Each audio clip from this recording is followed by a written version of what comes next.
Best Podcast Ever is sponsored by the Gertzberg Law Firm, a full-service business law firm in Cleveland and Chagrin Falls that's changing the way businesses retain their attorneys. Go to gertzberglaw.com to learn more. While you're there, check out Cover My Six, a complete legal audit of the 6 areas that most often create or prevent business lawsuits and government investigations. Go to covermysix.com to learn how we keep you safe. Enjoy the show. Ladies and gentlemen, you're about to listen to the best podcast ever recorded. In business and as an entrepreneur, we have to be able to believe in things we can't see. And we have to have the determination to drive forward, to make those things that we can't see visible and in front of us so that we can realize them. Hey folks, Alex Gertzberg here. Thanks for joining me for another exciting episode of Best Podcast Ever. Well, it's exciting for me because I know what's coming. I think it's going to be exciting for you too, though. This is a really cool interview coming up, and it happens to be the very first interview that we are doing on Zoom, which is exciting. And I think it went well. You'll have to let me know if you thought it went well too. Aaron Grossman is a really interesting cat. Get this microphone out of the way here. I'll tell you more about him in a second. I've been thinking a lot about what you all are thinking about, which is the coronavirus, obviously, right? So a few weeks ago, I had a staff meeting with all of my lawyers and paralegals here, and I said we're in survival mode. All our clients are in survival mode. They're all small and mid-sized businesses. We're in survival mode too. Over the next couple of months, a lot of them are going to fail. It's going to be tough for them to pay their bills. It's going to be difficult for them to justify writing a check to their lawyers before they while they're struggling to make payroll. We're surviving. We're struggling just like they are. So let's put our survival hats on and do what we need to do, whether that involves the payroll replacement loans, the SBA disaster relief loans, do whatever we need to do. That was the way that I talked to my staff about 2.5 weeks ago. And then a few days passed, and I don't know what happened or what I read or what I watched during those couple of days, but this light bulb went off in my mind, and it made me realize that if you're in survival mode and you're an entrepreneur, then that's what you're going to do. You're going to survive. And if you have a survivalist mindset, it's going to affect how we talk and how we make decisions and how we act, how we behave. And I don't want to be in survival mode. I want to be in thriving mode, you know? And so if you believe as I do that the results that you get and that you manifest are the ones that you believe in and the ones that you think about, then surviving is not the right mindset. And so I got my people together last Friday and I said, forget everything I said 2 weeks ago. It's bullshit. We are not in survival mode. We are gonna survive. There's no question about that. But we're entrepreneurs here. And we went into this world wired for risk and wired for creativity and wired for problem solving and wired for connecting with our clients and helping them problem solve. And so forget all that survival mode thinking and think instead about how can we thrive? How can we find opportunities, and how can we help our clients find opportunities, and how can we reach or exceed the exact same goals we set for ourselves a month ago, 2 months ago, a year ago? You know, when the idea of being in quarantine and the streets being empty and the stores closing down, and people wearing masks was the most batshit idea that anyone would have thought of a few months ago, right? Back then, we were in thriving mode, and we had goals, and we had revenue targets, and we had, in EOS terms, we had set rocks for ourselves on cases that we were going to resolve and experiences we were going to create for our clients and for our employees. We were in thriving mode then, and we were looking for those opportunities, and we were constantly creating these great experiences. And then suddenly everything came to a halt, and we turned into survivalists. And so when I had this conversation with our people, and we started putting our thriving hats back on, and going back into the mindset that we had before the pandemic, magic started happening, because we started seeing opportunities that we weren't going after anymore. And we started seeing opportunities to help our clients that we weren't seeing when we were just thinking about surviving. And within a few days, the client calls that I was having uncovered opportunities for them, for the clients, and for our relationship with our clients, that without a doubt did not exist when we were thinking about just surviving. I'm certain that if you have the right mindset, you will make decisions and find opportunities that are commensurate with that mindset. And that's exactly what's happened. And so we've created deals and had engagement letters signed, and they were ones that were on track when we were in that mode, when we were in that mindset. They were off track when we were in survival mode. Billionaires are created during recessions and depressions. Opportunity is there. If you are a business owner, and if you're watching this podcast or listening to it, you probably are.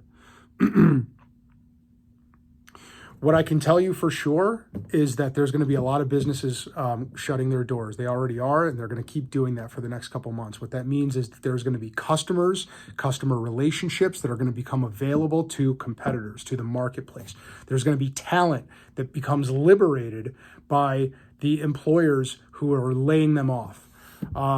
If you want to buy a company, if you want to buy real estate, if you want to acquire talent or relationships, now's the time to do it, but you got to do it in that thriving mode. You got to be fearless, and you've got to be looking for those opportunities. If all you're doing is thinking about how to get government funding and how to avoid laying people off and how to avoid payroll cuts, you're not looking for those opportunities. So I wanted to say that there's a difference between thriving mode and survival mode. And then there's another distinction that I've really been thinking about. And it's from this dude, Ryan Holiday, who I'm actually not a big fan of, but his thought processes are good and sound. He's an author, talks about stoicism a lot. I don't know why I'm not a fan of his. He's obviously smart and brilliant, and maybe I should give him more of a maybe I should give him a second look. But there is one thing that he says that I really think is incredibly astute, and that is the difference between alive time and dead time. And so a lot of people are being laid off or going on unemployment and just staying home. And there is dead time there if they're not using it. And there is an opportunity there to acquire skills and to grow and to be present. If all you're doing is just watching TV and just, I don't know, and not growing, then you're squandering an opportunity right now. A lifetime is about growth and development and evolution and finding opportunities, preparing for opportunities, building capabilities for yourself. There's a lot of time to do that right now. Dead time is when you're not doing any of that. So don't do it. I don't know. Or do it. I don't care. I'm not doing it. All right. So last thing, and then I'm going to talk about my man, Aaron Grossman, for a minute. So,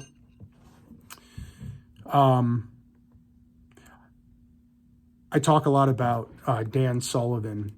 He's a coach and has been for like 40 years. And he's got this organization called Strategic Coach.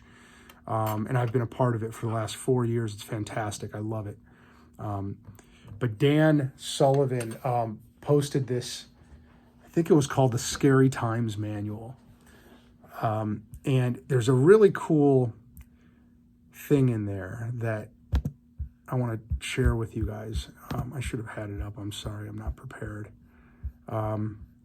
Dan's big thing is all about focus and mindset, right? Where you put your mind is going to be where you hunt for results, right? And which opportunities you're going to see are decided. I just blathered about this incessantly for the last 10 minutes, so I'm not going to repeat it. But there's this one thing that he put out in that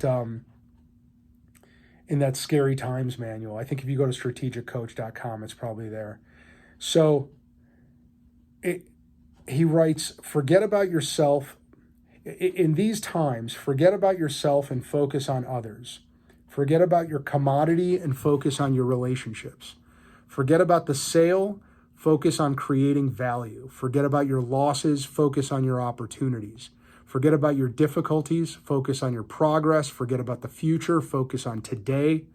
Forget about who you are and focus on who you can be. Forget about events and focus on your responses. Forget about what's missing and focus on what's available. And forget about your complaints and focus instead on your gratitude. That's some powerful shit right there, right? That is, if you want to know how to magnetize your attention to what matters and to what's resourceful and to what will give you energy and boost, it is that shit right there. and it is in the spirit of that. I think it was after I read that we all got together here at the firm, and I think it was right around when we shifted into that sort of that thriving mode mentality, where we got together and we said, all right, if we are not thinking about how to make money, if we are not thinking about how to pay bills, how to make payroll, how to avoid debt, if we're just thinking about these things, relationships, value,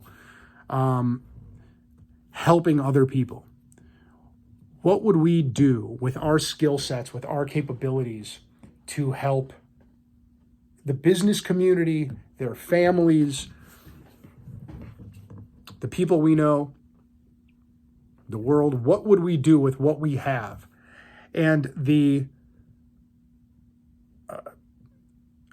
started brainstorming a couple of things. And we made a fairly lengthy list, but what made the cut ended up being the survival manual that we put together, along with a list of free services that we are offering people during the pandemic.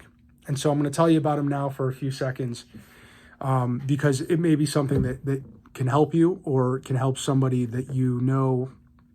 And the list of these things is at gertzberglaw.com. There's a link there for COVID-19 survival manual, which I get is a kind of a contradiction about it, a contradiction relative to everything I said between, surviving and thriving, but whatever, it's a name, go with it. So, for the foreseeable future, we are going to provide anybody who needs it with e-notary services without charge. So anyone who needs a notary, this is a way to get a document notarized, whether it's your will or your trust or a real estate transfer or anything that needs a notary. We have a certified e-notary here on site now who can do everything without having to be in the same room as anybody. It's all done electronically by video conference, I believe. Her name's Beth Myers. She's amazing. So we are going to provide free e-notary services to anyone who needs it. We're also going to give anyone who wants one a free living will and a free healthcare power of attorney. If you don't have a living will or a healthcare power of attorney, I'm going to tell you right now, you need to get one of those, right? Those are decisions that you want to make now while you're healthy. You don't want to be messing around with that stuff when it's, after it's too late, or when you're on the cusp of it being too late, because then those things become, have enforceability issues. Get yourself a living will, get yourself a healthcare power of attorney, and we'll do it for you for free. We also have on our site a checklist for businesses to use in emergency situations, a preparedness checklist under the Cover My Six framework. There's a legal survival manual there that has a lot of, basically what we did was we took the top 25 questions that our clients have been asking us for the last few weeks since we all started losing our minds with this pandemic. And we put them all into a document that we're calling the Legal Survival Manual. So that's up there. Within that is a list of funding sources that we're updating on a regular basis, or trying to. And then we're also giving you guys a free estate planning questionnaire so that you can do an asset inventory and review that with your partner, with your kids, with your estate planning attorney. So everything that I just mentioned is totally free. Go to gertzberglaw.com and you can find all of that stuff there. And okay, I hope that stuff helps you. Let's talk about Aaron Grossman. Aaron Grossman is he is the entrepreneur's entrepreneur. He is the CEO of TalentLaunch and the co-founder of Alliance Solutions Group, LLC. Between the two of those companies, they are a $130 million company. Aaron graduated from Miami of Ohio the year before I graduated from Miami of Ohio, and he is running a $130 million enterprise, and that blows my mind. And it's inspiring to me, and we talk about his journey in this podcast that you're about to listen to and watch. So TalentLaunch is a network of independently operated staffing and recruitment firms located throughout the country. He founded it on July 4th, 2016. It specializes in accelerated growth for small and mid-sized staffing and recruiting firms. Their model is to allow these firms to reach their full potential through this accelerated growth plan that Aaron and his team have put together for them. That's TalentLaunch. The company that he founded in 2001 is Alliance Solutions Group, and it has it's developed a number of unique practice areas within the staffing and recruiting space. There's Alliance Financial Solutions, Alliance Healthcare Solutions, Industrial, Office, Scientific, Technical, Legal Services, which, by the way, I got to tell you, that's how I first got to know Aaron. He has helped build this law firm. We have used, so Alliance has a division called Major Legal Services, and there's an amazing recruiter there named Deb Peters, and I knew Deb before I ever met Aaron, but they are in very large part responsible for a lot of the growth of this firm. Several of the attorneys and paralegals have come from Major Legal Services, and they're amazing. I'm a client, and I can vouch for their process and their company, and I'm just grateful to you guys, Deb and Aaron, for everything you've done for me. And that has nothing to do with why Aaron is on this podcast. Aaron's on this podcast because he is a guy that if you are a business owner or a would-be business owner, he's a guy you want to listen to. And I'm going to tell you, take out a pencil and take notes because he's got a lot of really good shit to say in this podcast. 2015, Aaron won the Ernst & Young Entrepreneur of the Year Award. 2 years before that, they were a Weatherhead 100 winner. That same year in 2013, they were the SHRM. SHRM, if you don't know SHRM, that's the Society of Human Resource Management, and they are the giant HR trade organization, I guess, probably the largest, I think, in the world. And they made Alliance their partner of the year in 2013, which was the same year that they won the Leading Edge Innovation Award from Entrepreneurs Edge. And then they won the 2012 Ernst & Young Entrepreneur of the Year finalist. They were a finalist in 2012 and became the winner in 2015. Those are some of the highlights. We talk, and then there's all this, there's all this crazy like nonprofit stuff Aaron does. He's still is heavily involved in EO. He was one of the guys that introduced me to EO when I harassed him a few months ago to talk to me about it. He was part of the governing body of EO, that's Entrepreneurs Organization, for a number of years. Heavily involved in Greater Cleveland Partnership. Founded this organization called Wrestlers in Business Network, which is doing a lot of great things for, wrestlers in business, as you might imagine. Whew, man, that's all I'm going to say about Aaron and his background. You can learn a lot more about him online.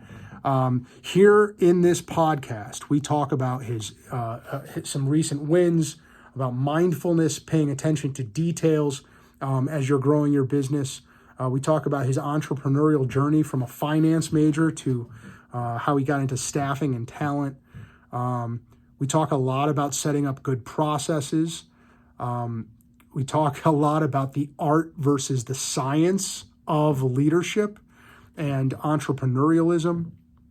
We talked about some make or break moments in his career, going from just owning a business to running a company and the difference between those two, and that's important. How he learned to be an entrepreneur from his parents. We talked about culture versus ego. We talked about big mistakes he's made, which is always encouraging because I feel like sometimes like that's all we do as entrepreneurs, and creating and living with purpose and with a mission, building core values, establishing what your company is about, and how you imbue your core values and your purpose into your day-to-day operations and into your employees' souls. And that is probably one of the more important parts of this conversation that I was looking most forward to. But everything in here is gold. Everything in here is gold. I loved talking to Aaron. I hope you enjoy it. Have a good rest of your day and week and month, folks, and stay safe and stay healthy and stay positive and enjoy this episode. All right. Thanks. Aaron Grossman, how are you, my friend? I am doing as best as I can given the current state of circumstances. I've seen my family a lot recently. Yeah, we're all becoming a lot friendlier with our kids and our better halves all of a sudden lately, right? Yeah, I don't think I've worn like jeans or slacks or anything like that in like 2 weeks. I think it's been sweatpants or shorts, so it's comfortable. Yeah. I'm convinced that I've never had so many video conferences with clients and witnesses as I've had in the last 2 weeks, and I'm absolutely convinced that no one's wearing pants. No, not guarantee no one's wearing pants. Yeah. I know I'm not wearing pants half the time, so just kidding. So Aaron, I have been trying to start most interviews lately and trying to remind myself to start them this way. And I think that you'll be familiar with this from EO. Wins, one personal, one business. You want to go Current, first, or you like go first. currently, well, I think that the current win that I'm feeling right now is really just how my company quickly transitioned to a remote work setting. So I have roughly, I don't know, let's say 260 employees throughout the United States. We have about 40 offices. So we have offices all the way out in Oregon to all the way out in Maine. So we're literally coast to coast. So, when I made the decision a couple of weeks ago to move to a remote setting and have everybody able to work remote and take a hard stance on that, I was incredibly nervous because, traditionally we work in branch office settings. We have a lot of, we're in the employment space, so we find people jobs, right? And so we have a lot of people that are coming in our offices to interview, and suddenly we were going to have to do things very differently. And I think the biggest win from that was how I envisioned our technology infrastructure many years ago. My thought wasn't necessarily to be leveraged in this way. I really had built our whole technology infrastructure with the thought that I wanted to be able to hire the best talent anywhere in the United States and have them help me on the journey that we're having to try to grow our business and not be confined to locations that we were at. But in this moment, literally we had to move everybody to their homes. And it was really cool to see last Monday when literally all the technology that we had built and integrated, that people were able to take their Chromebook, bring it home, and be able to do everything they did at work from home, including the phone, like their phone systems. Like we actually, our phone systems are embedded into everybody's computers. So all they have to do is call people through their computer or through an app that they have on their cell phone. And it's the same work phone number. So, we didn't have to change habits from our customers. So our business clients or our talent didn't have to call different numbers, didn't have to call personal cell phones. And because we actually had already been using video since 2014, we already had like habits built in around this. So it wasn't a huge change, and our productivity from that was pretty strong, much stronger than I would have ever imagined in week one of making that transition. So your business win is that you were inadvertently already prepared for a zombie apocalypse. I guess so. Just good planning, and then it happened. What's your personal win? What's my personal win? Mm-hmm. Personal win really is just about having that opportunity to have more family time that a lot of people have thought, this is an interesting personal win, I guess I'll say. So I noticed this on Saturday. So last Saturday, my wife and I took a walk around the block. And for whatever reason, I've taken this walk probably 1,000 times, but I was able to see things along that walk that I had never seen before. Like I saw one tree that I probably passed by so many times over the last years that the people that own that tree had put like a smiley face on it. So it started making me think that, my life has been moving so fast. And as things start slowing down and getting a little bit more simple, I'm not going places. I actually can see things more clearer. And I think that's really interesting. And I actually think that's a small one. It's made me really think about my life and just how I go about my daily existence. All right. So we're definitely coming back to that because I'm going to ask you some mindfulness questions later on, because I wonder if over the course of your sort of journey as an entrepreneur, if your attention muscle has increased, has improved over time. I think as a leader, it has to, right? And I wonder if you've noticed over the course of the last, 5-10 years, if that's something that has improved for you in general, or if it is in fact just, in other words, is this an example of your mindful attention to, details happening because of the pandemic, or is that something that you have already developed just as an entrepreneur, as a leader? I do think that as an entrepreneur, you have to, that's an important skill to develop, because you have to be able to see things in a much clearer or tuned in way than maybe others would, so that you can actually have future state visions that help you take the business in the direction that you want to get it into.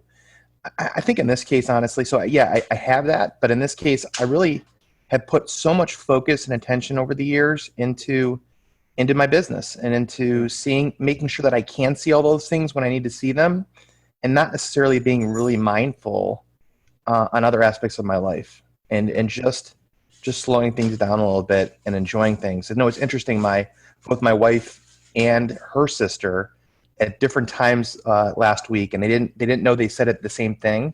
Is they both said these are the best 2 weeks that they've ever had, because it's just, they get to be with their families, they get to play board games, it's just simple, and they enjoy that. I've realized I really have not allowed myself to enjoy the simple things.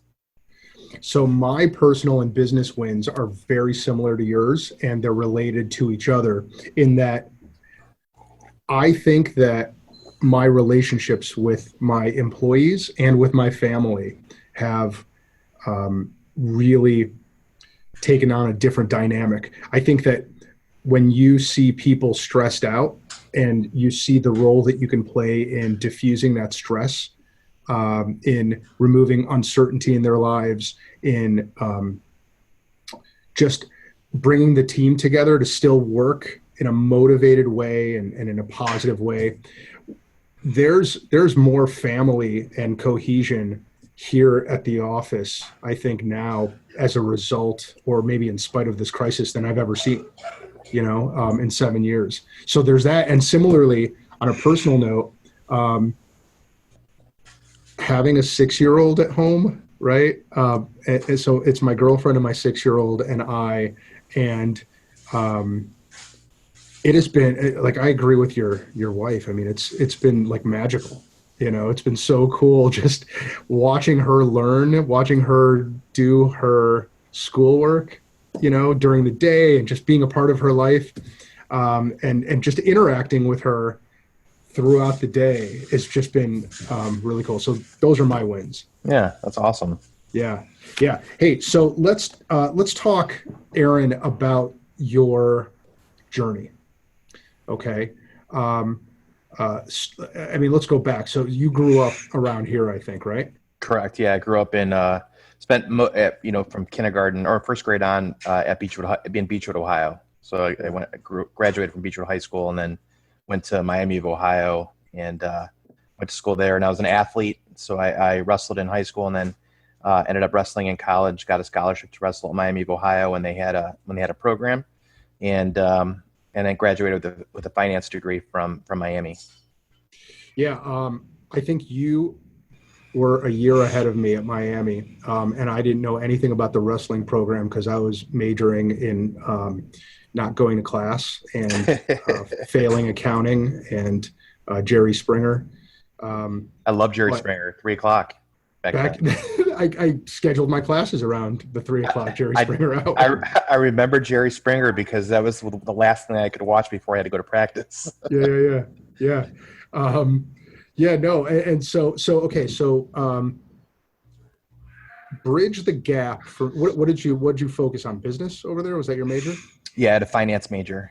Correct. Okay. So how do you go from that to talent and staffing and recruiting? That's a great question. I'm still trying to answer it. Still trying to find the answers to that. So I, first of all, my college experience, when I first came to Miami, my assistant coach sat me in the coach's room literally the first week, and he said, "Why are you here at Miami?" And I'm like, "Well, I said the first thing I'm here is to get an education." He's like, "That's not the right answer. You're here to wrestle at Miami," and that really kind of probably deviated where my focus was. So I did put a lot more attention into my athletic career than education for the first 4 years.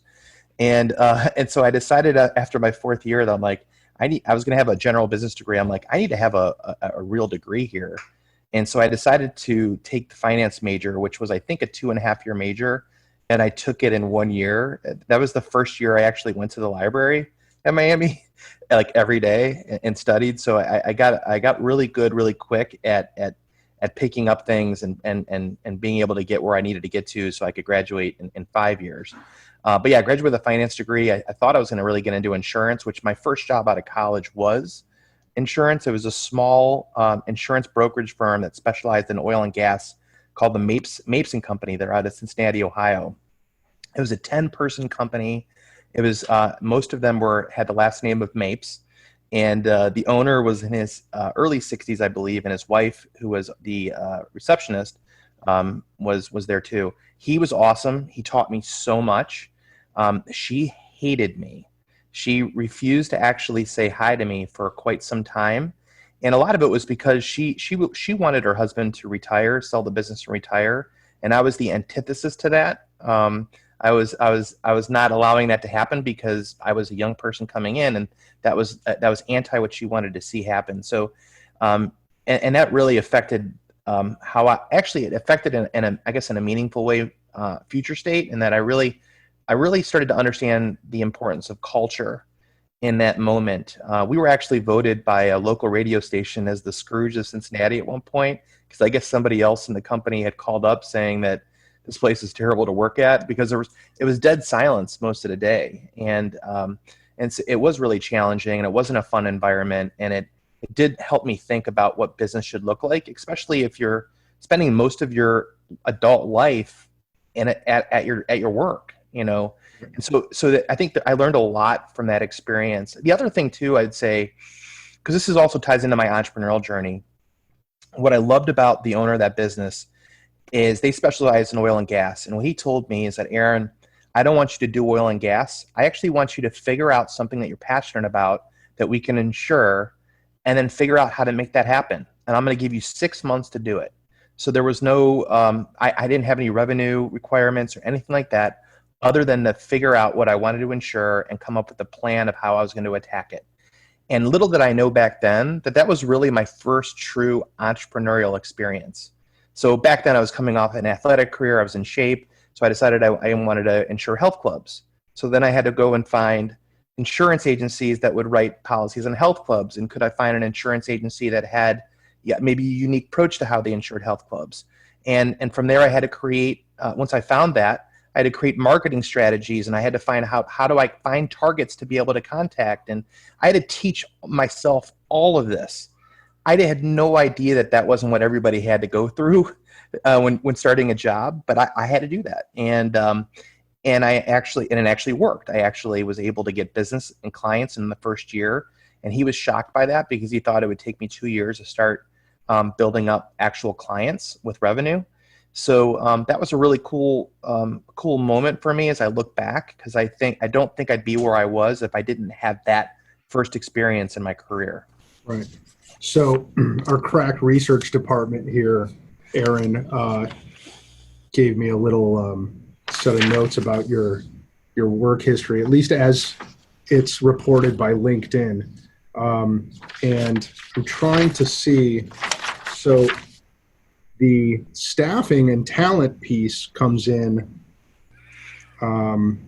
late 90s. Yep, right after that. So yeah, I forgot your initial question. I was going to get there. So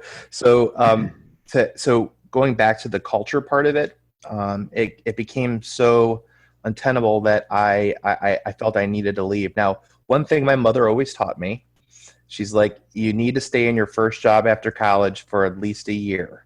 You know, show future companies that you have the ability to stay on a job for a period of time. Actually, she said 2 years. I apologize. So I literally did stay there 2 years, even though it was really difficult for me. And when I started to explore, I put my resume on monster.com. I didn't know really what I wanted to do. I didn't know what was out there. And I ended up getting a call one day from Robert Half International, which one of their affiliate companies they own is called Account Temps, which people might be familiar with. They Account Temps specializes in accounting and financial placements, and they're international. And so they called me up from my resume, and I literally had never heard of the temporary, I never heard of employment agencies. I didn't know, you didn't learn that in college. I had no idea that companies would pay other companies money to find them talent. Still don't truly understand why, but I know why they do, but I didn't back then. And but what I loved about when I went to interview at that company, the biggest thing I loved about it, I interviewed in Cincinnati, Ohio, and there were about 70 people in the office that I ended up working in. It was mostly people that were my age. They were young in their careers. It was really their training style was really helpful. It had a really good training style. It was very process driven, a very process driven way to approach business. And coming back from my wrestling career, I just naturally was able to kind of take my wrestling background and apply it to a very process driven business.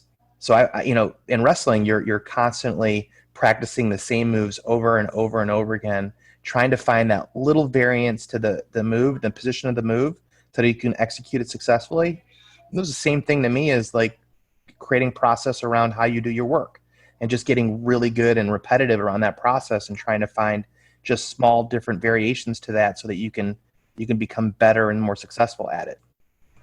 That's interesting. I was going to ask you later, but I'm going to ask you now as we ramble through this. To me, most sports have both an art and a science component to it, right? The science, to me, is tried and true processes, right? And then the art piece is instinct, right? Where you don't really know what it's reactive as opposed to proactive, right? I mean, at least in my mind, that's how I played soccer in high school and college and horribly, not very well at all. But to me, there was always a distinction in really any sport between the things you plan for and then the things that you just are going to react to on the spot. And it's interesting to me that you just made this analogy between wrestling and business. Do you find that there is that same kind of dichotomy, the processes and the, logic, the if this, then that aspect, and then there's the gut instinct, the more art, the more reactionary aspect of business? Is that a dichotomy that you see too, or is it just me? Oh no, that is a belief system that I do have. There's an art and science to most everything that we have. I also have the 80-20 rule that I'm sure you've heard of and others have. So I really do apply things through an 80-20 lens. I do think in a lot of businesses, I should say, probably 80% of it is the science, and then 20% is the art of it. And that's very true in the idea of talent, but just in general business, I've always been a big believer in that. And that our goal is, my goal as an entrepreneur and as a CEO is how do I get that 80% down to a science? And really, and when I say down to a science, it's driving things into a process that has a strong success rate, and it's simple enough for people to execute against.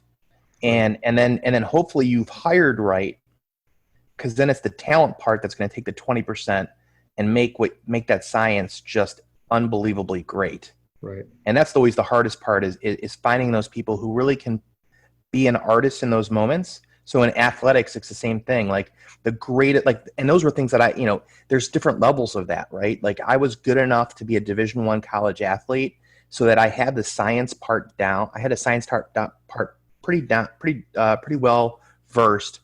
And I was okay with the artist part, okay enough, I should say, good enough to be a Division I college athlete. But I wasn't an All-American and I wasn't a national champ. And a lot of times the difference between that is their ability to be creative in the moments that they need to be creative. Right. And so I think that's where the talent side really comes in a lot of ways. Do you cultivate that 20% to make it more fine-tuned and more prominent somehow with your employees or with the businesses that you acquire? Do you how do you make that the art portion of that 80-20 more effective with either your employees or with the businesses that you acquire? That's a big question. I think I'd want to answer this in a different way, because it's interesting to me when I think about my entrepreneurial journey.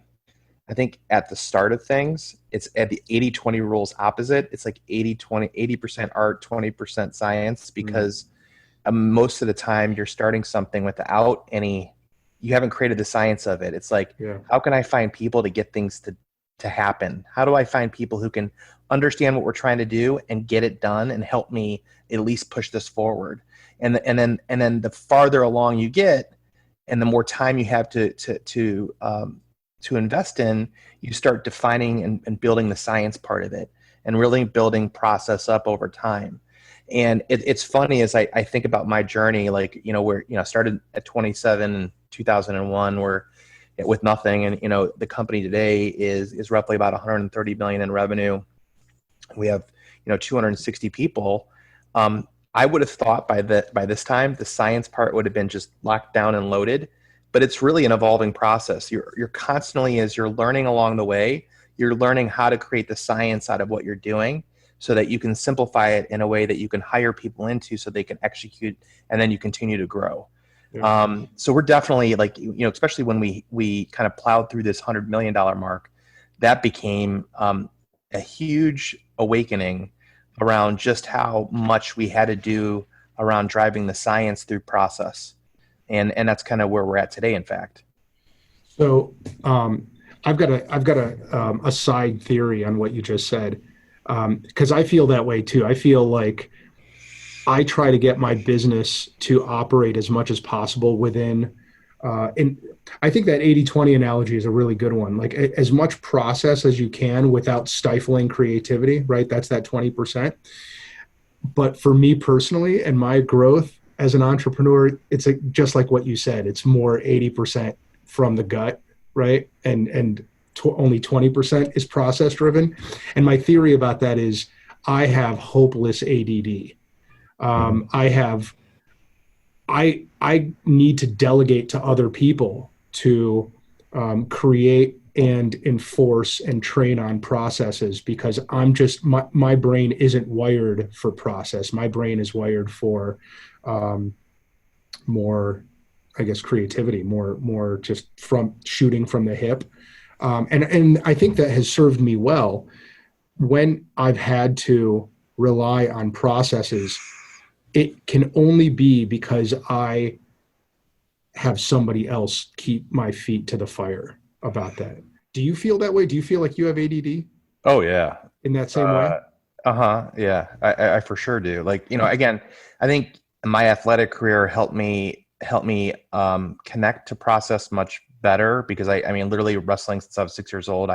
It's such a structured sport that, so I learned that I became okay with that and comfortable with it.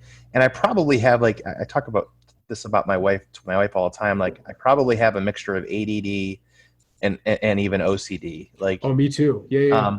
I'm I do like to control the environments that I'm in.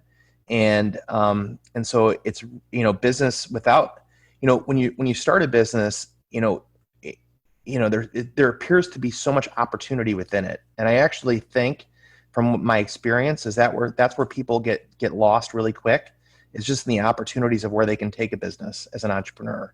And then without that focus and without that tight direction and a way in which you want to do things, it's hard to find. It's one thing to find success. It's a harder thing to scale that success. And I've said this to many people in the past.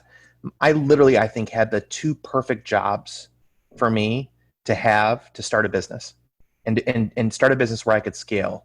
The first opportunity that I mentioned to you about taught me about culture, taught me about, also just about having an entrepreneurial journey and, like, thinking through how to problem solve different things and how to get to where I learned problem solving in a real world example in my first job out of college. My second one was just, how do you create success, like, process wise? How do you, in the business that I'm in, how do you drive a sales process? What does that look like? What are the steps to that? What is done? What are the support mechanisms to that? How do you create delivery on the sales? And so I studied this as I was learning in my time at Robert Half and Accountemps, and I just was fascinated with it. And what's funny is that when I started my business in 2001, there were two other people that started with me. One's no longer with us and one's still with me.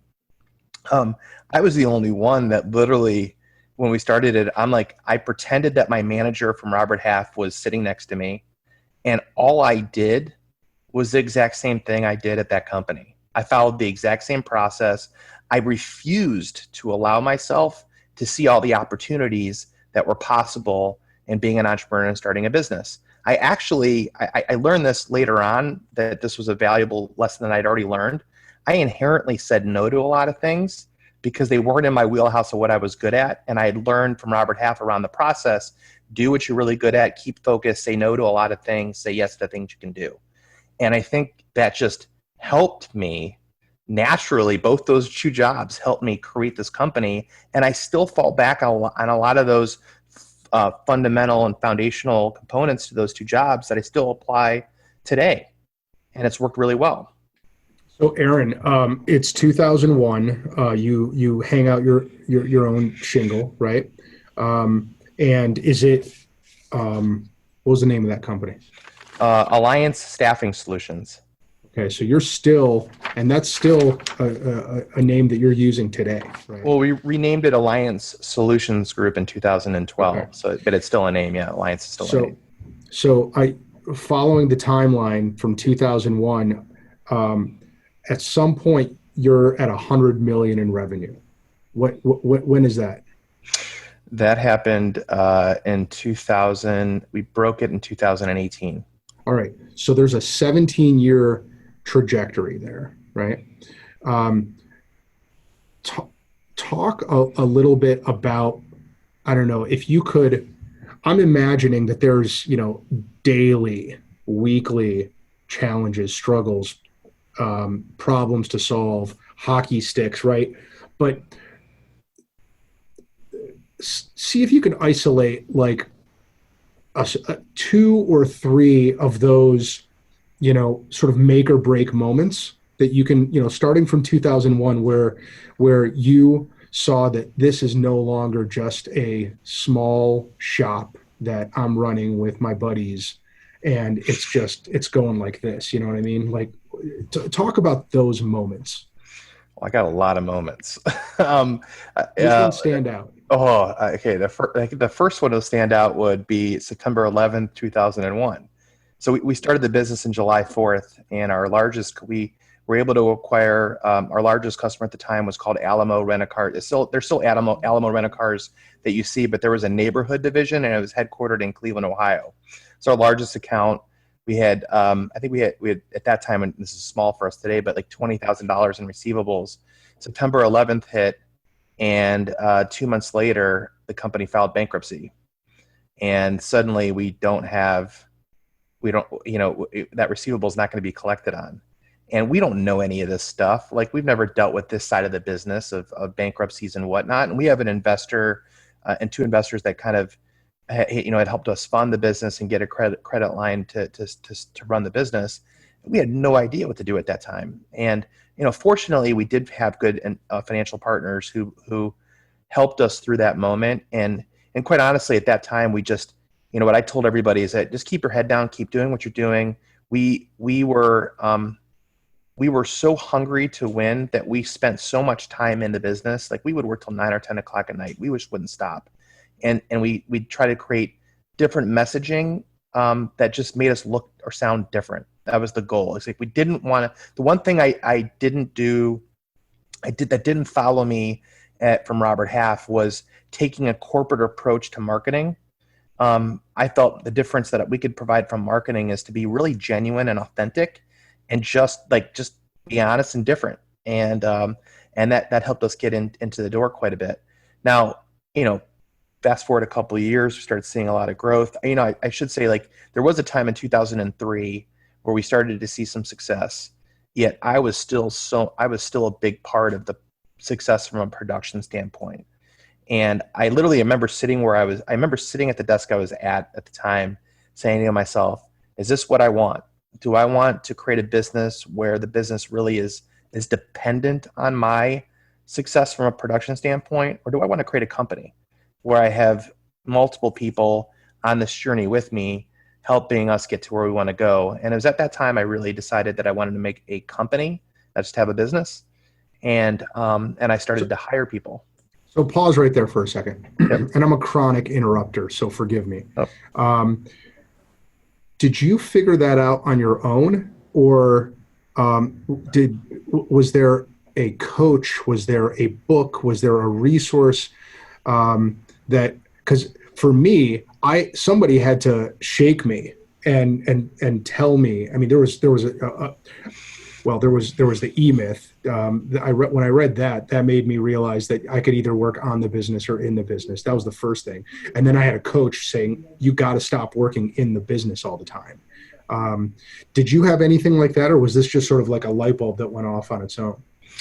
It was a light bulb. So, I have to be honest, like, I know this because this is one of my vulnerable aspects of myself. I think I'm different than a lot of my colleagues, the other people that own businesses, because I never really read a lot of books to along the way. I still don't read a ton. I do read from time to time, but it's not a ton. A lot of it, honestly, like, my whole journey has been about this, like, what do I want to do with my life? What do I really want to do? And I had the confidence in myself that if I put my mind to something, I could do anything I wanted to do. But what was that?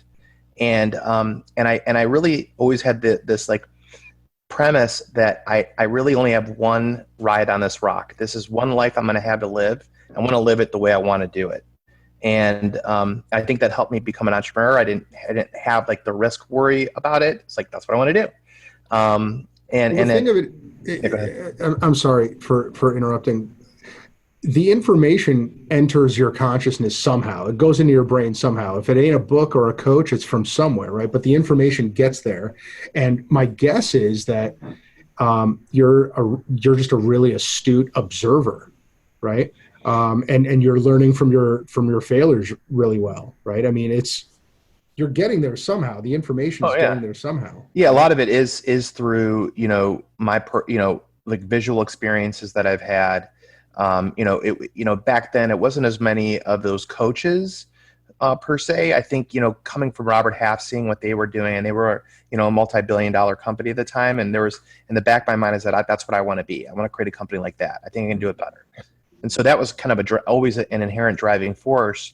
And then when I had that moment sitting at that desk, I'm like, all right, I've got a business here. Do I really want to try to be my old employer?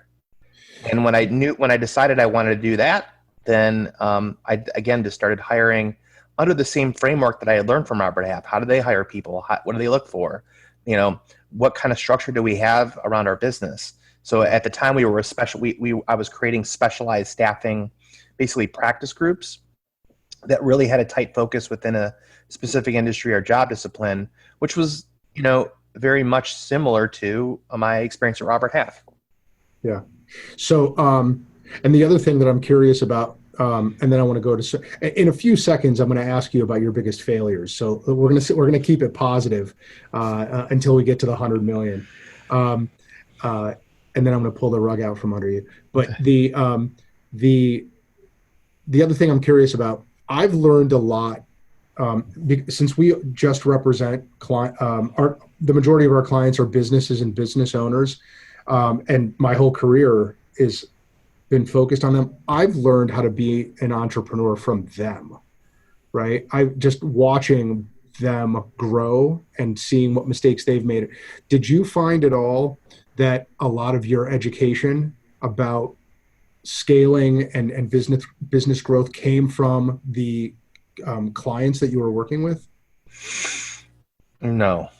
Okay. I don't think I grabbed it from there. I probably grabbed the idea of entrepreneurship and scaling, like the mindset. Now that I'm thinking a little bit more about this, was really my my stepdad. My family, and I tell the story to a lot of people that come to work for our company. My family were very unsuccessful entrepreneurs. So my parents had tried many different things throughout their career, and most of them didn't work out really well. But one of the most successful things that they did, and it was after they went bankrupt in the mid-'80s when they had a recycling business, was that my brother and I were delivering the Plain Dealer newspaper in Cleveland on our street. And I didn't want to do it anymore because I was wrestling, and I was in 6th grade, and I just didn't want to get up that early.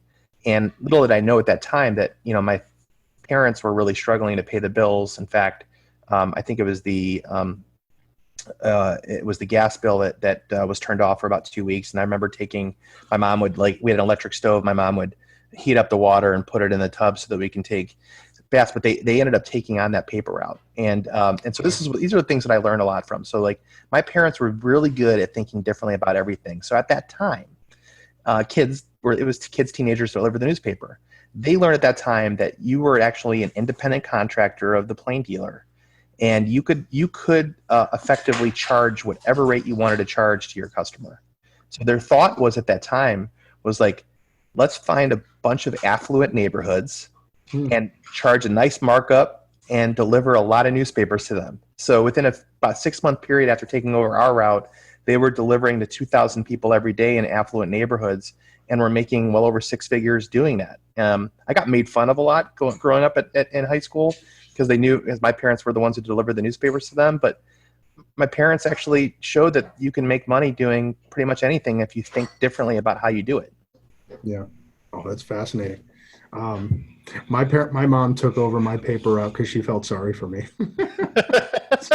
I remember really well. It was the middle of the winter, and I was like 11 years old on a bike, and and my dad was like, "No, he's got to learn." And my mom was like, "Whatever, it's 10 below zero out there. I'll do it." Yeah. So, all right, you're now scaling up. Right, it's like 2002, 2003. You start your business as what, like just you and your partner, or there was me and two partners at the time, and that will go into one of my failure moments or things, lessons learned was around one of those partners. So as we started to scale, decided to scale in 2003, and I actually while I was still doing production, I was also trying to learn how to hire people and then train people. And so I did all of that. Like I hired their people, I trained them, and just kept, try to find ways in which we could, have more of like a corporate feeling. So having monthly meetings with each producer and having, being able to give reviews and understanding kind of where their activities were. So I was already starting to do a lot of the things that I was, what I had learned from my past employer. And then then we hit some roadblocks. So 2005 was the next big roadblock. So my partner, so we had three people, one still in the business. I was actually the vice president of the company when we started. My partner was the president. And the reason why he was the president is, well, for one, I didn't care about titles at all. I just wanted to get things done. He did care about the title. There was definitely an ego about him. He was a great, he just had this personality. It was such a large personality, and you just couldn't help but like want to talk to him within 30 seconds. And he was just really, really good at that. And so there was a lot of value I learned from that early on, because I was much more of like a put your head down, drive a process, run it through. He taught me to bring my personality into how I do what I do.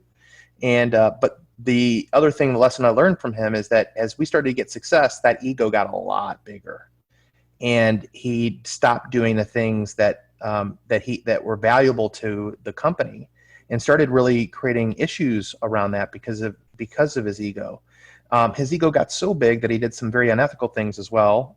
We found out it got to a point basically where one person that I had hired, who I thought was going to be the next big thing, and she just up and just walked out, literally, and called me the next day crying because he was just so abrasive to her. And it was at that time I'm like, I don't want to be a part of this anymore. I really don't. And so the other big thing about me and my entrepreneurial journey is that money's never been the driver. So I was willing to walk away from it all. I didn't care. Like it's not how I want to live my life.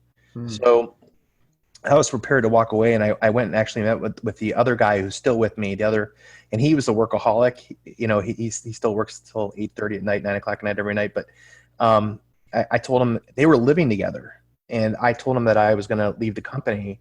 And he said, Aaron, if you leave the company, he's like, you are the company. I'm leaving with you. I'm not doing this if you're not here. And that gave me a ton of confidence. I wasn't prepared for him to give me that answer. And so I started speaking to a couple of other people, and apparently they all felt the same way about me, and definitely did not feel really comfortable with the guy who was the president at the time. So then I ended up calling the investors. And now the investors, there were two of them, George and Rich. And when we first started, they were adamant that somebody had to be president, somebody had to be vice president. Whoever the vice president was the one throat to choke and the one person that they communicated with. So I had very little interaction with these investors. So I'm calling up, telling them what I'm thinking about doing and leaving the company, telling them why. And they, I thought they were just going to say, all right, fine, leave. But they said, well, let's explore this. I want to understand this more. Let's just say, fast forward 5 days later, they terminated him.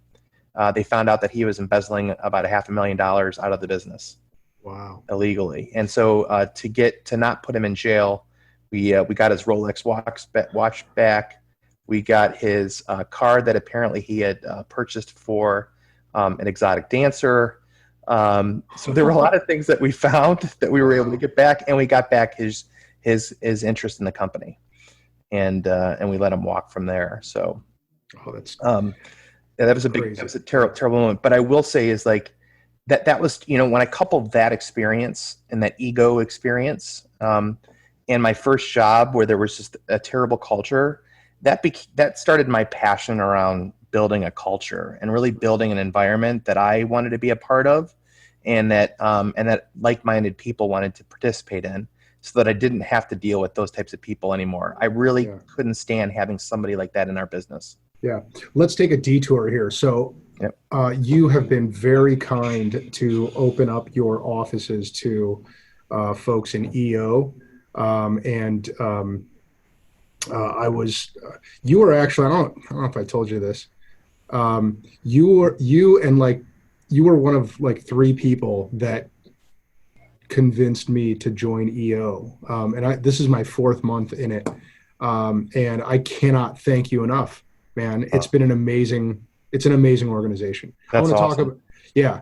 And if I want to hear about how that has influenced you. But when I walked into your office for I think it was like the test drive event, or when we were first kind of testing each other out, EO and me, man, it looks like such a fun place to work, right? So there's a lot of activity. There's it's like bright colors. The aisles have street names, and each street name it's like a motivational word or something. It's something that ties to our culture, either a core value or what we call a pillar to our culture. Yeah, and I think there are like quotes in doorways, right? I can't remember what they are, but I just remember as I was walking through there, and the conference room you had us in was all the way in the back. It is a very positive environment. That's your impression too, right? I'm not hallucinating that. Right? There was a lot of intent. It was very intentional what you saw there. And I can give you the story about that if you want, but do it. Yeah, please. Yeah. So, going back to and there's a lot of different aspects I can go around my journey, but the culture part of it really started after we had removed my partner and really started to be more mindful of that. But it was EO. That was one of the first things within EO when I joined the Entrepreneurs Organization. I joined that organization in 2008, at the end of 2008. And no, it was February 2009. I'm sorry, February 2009. And we had somebody come in and speak to our forum and really kind of give me and all of us more education on core values and what they mean. What does a mission statement really mean? And there's actually me and one other person that ended up hiring this business consultant to kind of help us really build this out. So I spent 6 months building out what our vision statement was back then and what our mission statement was back then and what our core values were. And that was just so profound to me because it really helped me simplify what this business needed to look like and how to manage to it. So I really took it seriously. I can actually, there's a couple things I missed along the way, but like my CFO, for example, I hired him after another mistake that we had that was actually in the Plain Dealer article about back in 2008, where we had started doing business with a restaurant. We shouldn't have done business with the restaurant. I was the accounting person for our company at the time, and I was paying attention to revenue, not cash coming in. And they ended up going bankrupt, giving us a $300,000 bill that we didn't get a chance to collect on. So I had to hire a CFO at the time, and I got really lucky by hiring the CFO that's still with me today. And but he was one of those he was one of those guys that, and when I was going through the mission and vision things, because he had been an entrepreneur before, he's like, Aaron, he's like, if you're going to spend money on all this and just put it on walls, it's money wasted. You really got to live this stuff. So I've admired him so much throughout the years that I really took ownership of what he said, and I just completely dove into, our values and our mission and really getting clean on what that meant and feeling really connected to it, so that we could then run the business by it. And that changed everything for me. So going into our office space that you see today, so office for me, especially when you're starting out, I had no money to do anything like that, nothing. I had my desk for the first 10 years of our business I got it out of a dumpster. No joke. Like literally picked it up out of a dumpster, and that was what I used. When I had, it was 2015, I think, when my CFO approached me and he was showing me like, hey, our lease is going to be up here at the space we were in. He's like, this is how much we're paying. I think it was like $300,000 a year or something like that. It's something crazy. I'm like, why can't we just buy something? And fortunately, through my connections, we were able to buy the building that you went into. So me and my CFO and a couple of other people went in to buy that building. And I was able to convince my CFO that, hey, we now have an opportunity here. We're in the business of matching talent with opportunity. And I truly believe the best way you do that and the way you retain that talent is by living your culture and being that kind of company that top talent wants to come work for. So I that was the first thing about just internally what I wanted to build in that space is like, how do I have a space that attracts the right people to want to be a part of this journey with me? On the other side of things, I'm in the business of doing this for my customers. And so I thought about our space as being as an opportunity to be kind of a showroom for what businesses can look like that drive best talent into it. So I'm not only in the business of driving talent for my customers, I'm also a business myself. And shouldn't I be emulating what I think is a best cases, best standards, best process, and how you do that? So Aaron, I want to put you on the spot for a second. So your mission or core purpose or whatever you want to call it, vision, whatever nomenclature you use for the overriding purpose of your organization, and then your core values. What are they, and how? When you say you have to live your mission, I want to hear what those are and then how you live them. So, I could spend a whole session with you on this. So what I did design is what we call the redwood tree, and so it's an expansion of what I learned from EO with respects to core values and mission statement and all of that. So what our core purpose, what we drive to, and I think this is really important for entrepreneurs, like ones that really want to scale something, is that your purpose doesn't have to be specific to your business. It to me, like I started our conversation with, like, I really just wanted to live the life I wanted to live. And that really connects to how I look at business too. So my life's purpose is to motivate the world to realize its potential. And so everything that I do, I wake up every day. That's what I'm always geared towards. How do I help people do that? How do I help myself do that? And I use the business as a tool to help realize that purpose. And then at our mission to do that, how do we realize potential? Our mission in this business is to deliver amazing experiences that drive great results. So whatever that means, it's not specific to my business, but how do we make sure the experience of whatever we do when we touch you is great, and the results that we're working with you on are the results you're looking for and make an impact. That's our mission. That's what we do. And then our core values and everything help support the right type of person to accomplish that mission and ultimately serve that purpose. And our core values, which if you think about a tree, and we have the redwood tree, is really the roots of a tree. And our acronym around that is called, the acronym is metrics. So the first one is make it happen. And that's a mindset, right? For most of us, we have to have tangible things in front of us to believe that they're real. In business and as an entrepreneur, we have to be able to believe in things we can't see. And we have to have the determination to drive forward to make those things that we can't see visible and in front of us so that we can realize them. Entrepreneurship, this is something else I learned in EO at a thing I was at in Boston, was that entrepreneurship doesn't have to be someone who starts a business. The value of entrepreneurship we all can have, and that's simply to take responsibility for your outcomes, period. If you can have that entrepreneurial trait, you'll be very successful with whatever you do in your life. And then there's teamwork, and teamwork was really something I learned in my wrestling career, especially in college. There are 10 weight classes in college, and every day throughout the week, we were beating each other up. We were waking each other up to go work out in the mornings, go work out after practice, do whatever. But then when it came down to it on that Saturday night, you were the only person coming out at your weight class, and you were either going to get your hand raised or hand lost. So teamwork to me was really about how do you leverage other people to ultimately achieve whatever it is you're trying to accomplish. That's what teamwork is for us. And then relationships was really something that I learned along the way that I really built my sales strategy around.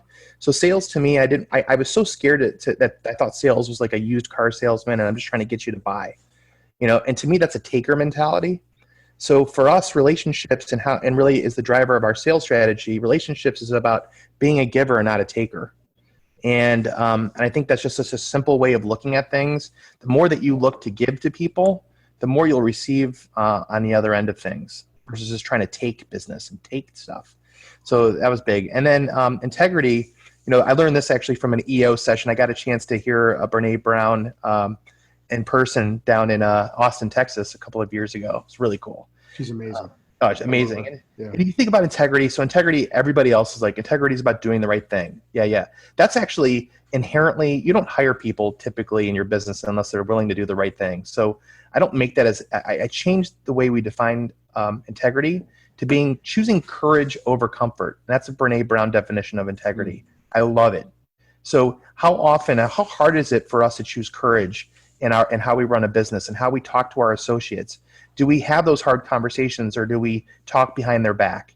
Are we willing to do the right thing even when it's really hard to do?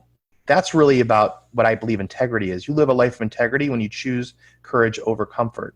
Yeah. And then communication is like, that's the one it's probably the most aspirational one. But when you think about communication as human beings, we all have our different life experiences, which create our own perspectives of things, which ultimately create our own unique reality in how we live our lives. What we see in front of what you and I are seeing right now are actually very different. One's line to you, one's line to me.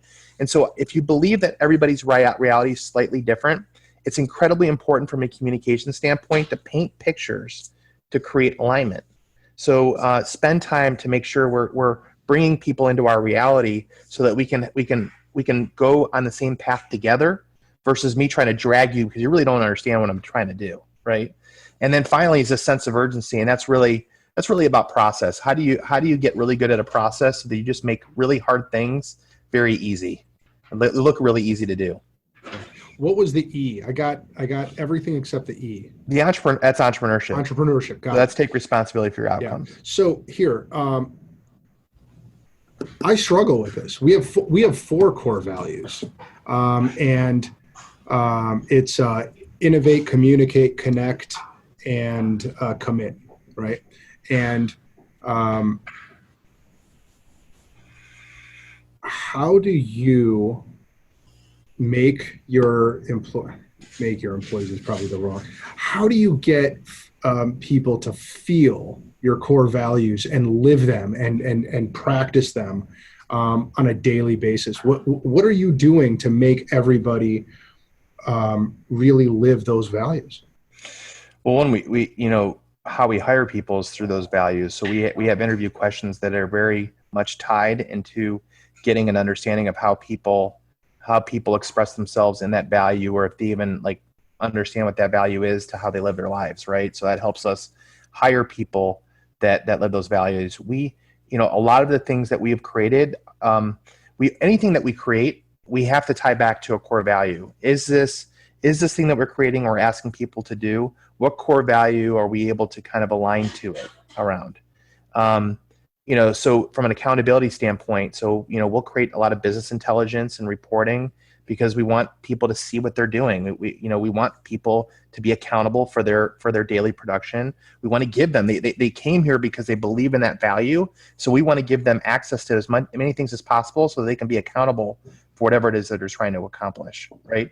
So, so we design things that are very much connected to their core values. And then, probably the most difficult thing of it all is really having to teach my leadership teams over the years to continually use our core values and our messaging when we're trying to either inspire somebody to take an action against something, or we're having a hard conversation with somebody and talking to them as to why. I've always said that if we have an issue with somebody in our company, 100% of the time, it's because they're breaking or challenging a core value. Period. It always has been. No one's ever shown me wrong.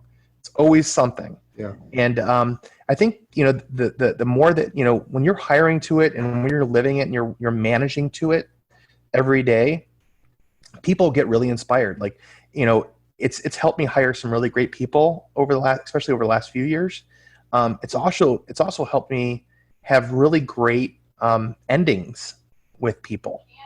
I had somebody a couple of years ago, and I love her to death. She's awesome. She was with me for 14 years. And, I really felt that she needed to be an entrepreneur. Like she needed to really kind of lead her own company, lead a smaller company and all that stuff. And we were getting so big, and I'm still having a hard time keeping up with this and just staying relevant to it. And I just felt that, if we're going to live our purpose of realizing potential, that, we talked about it for 6 months, that maybe it would be best if she found another opportunity to help her realize her potential, that next stage, because I didn't think I could offer it to her in our environment. And because she knows that I'm true to this, I've been saying, we talk about it all the time. We talk about our core values. We had such a healthy way of parting ways as partners. And she ended up getting an opportunity to lead a company, lead a small business, and she's happier than ever. And we still talk from time to time, and that was just a huge win for me, because that really helped me understand that I really am living this culture. Yeah, it really is what it's about. Well, and I couldn't help but notice that you're from your purpose down to the mission, down to the core values, they all impact how you deal with each other and how you deal with your clients and how you deal with candidates, right? I mean, it really is sort of an all-encompassing thing. Every relationship you have is informed by all of those values and mission statement, et cetera, right? 100%. One of the cool, another really cool moment that I had is I hired a president for my company. He's been with us for a year now, and he's phenomenal. He was running a $600 million staffing company before he came to be president of the TalentLaunch network. And prior to that was, one of the 5 presidents over a multi-billion-dollar staffing company. And one of the first things he said, like maybe 3 months into it, he's like, "Aaron, I don't understand how you did this." He's like, "There are no egos in this company. Like, there are none. I've never felt anything like this in my business career. Like, how did you do it?" And I'm like, "It's this redwood tree. We just live it." And when you live it the right way, one of the things I didn't mention to you are the pillars that we call the pillars the air that feeds the roots of that tree, so we can grow a redwood tree anywhere we want, because redwood trees don't grow everywhere, right? And so one of those pillars is gratitude, and just being, in the most simplest way is just every day you wake up, thankful to have a life, thankful to be able to put food in your mouth. And if you just get simple around what gratitude really means, it helps you minimize the ego of things quite a bit. Man, I tell people all the time, that is the one emotion, that if you can feel it, it's there on demand whenever you want it. You just have to remember, number one. Number two, there's always something that you can be thankful for. There's always something to be grateful for, right? And number three, it is the one thing that you can just inhale, and it pushes out negative thoughts. It pushes out things that you're bitching about. It's so easy to be thankful And there's so much to be thankful for. I mean, even with the pandemic, you can choose not to have a bad day anytime you want. Yep. I'm glad that you said that. Here, let's do this. Let's take a very short break. Okay. I'm certain 100% that my bladder is weaker than yours. Go ahead.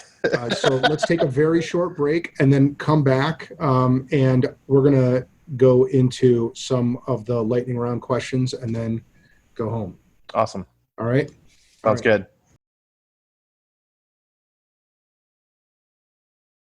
Everyone knows someone that's been sued. No one knows someone that's been sued who had a really good time getting sued. Here's the dirty little secret about business lawsuits. Almost all of them are totally preventable. You just had to be a little proactive on the front end.